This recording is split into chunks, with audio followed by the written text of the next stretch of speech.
महाराष्ट्र के किलों को यूनेस्को की लिस्ट में शामिल करने पर देवेंद्र फडणवीस ने वजीर आजम नरेंद्र मोदी का शुक्रिया अदा किया। उन्होंने कहा कि ये वजीर आजम की कोशिशों का नतीजा है। फडणवीस ने इसे तारीखी और फख्र का लम्हा करार दिया।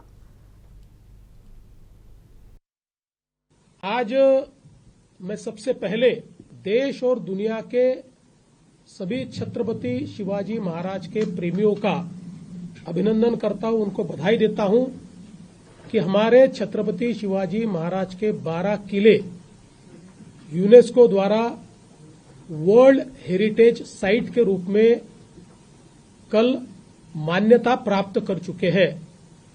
मैं इसके लिए देश के प्रधानमंत्री माननीय नरेंद्र मोदी जी को धन्यवाद देना चाहता हूं, क्योंकि कई प्रकार के नॉमिनेशंस देश भर से उनके पास आए थे, लेकिन प्रधानमंत्री जी ने यह फैसला किया कि यूनेस्को में वर्ल्ड हेरिटेज साइट के लिए छत्रपति शिवाजी महाराज के किलों को ही नॉमिनेट किया जाएगा।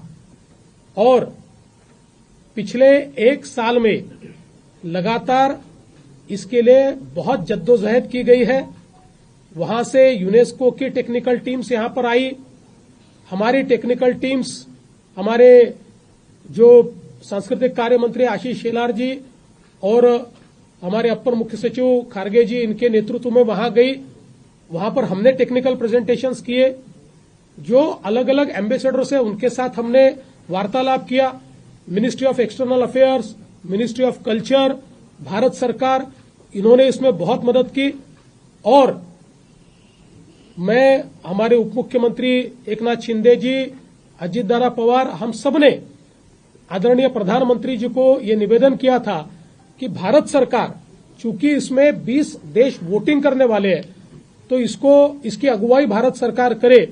और उस प्रकार से हमारी विनती को मान्यता देते हुए प्रधानमंत्री जी ने पूरी यंत्रणा को काम पर लगाया और इस पूरे काम की अगुवाई की।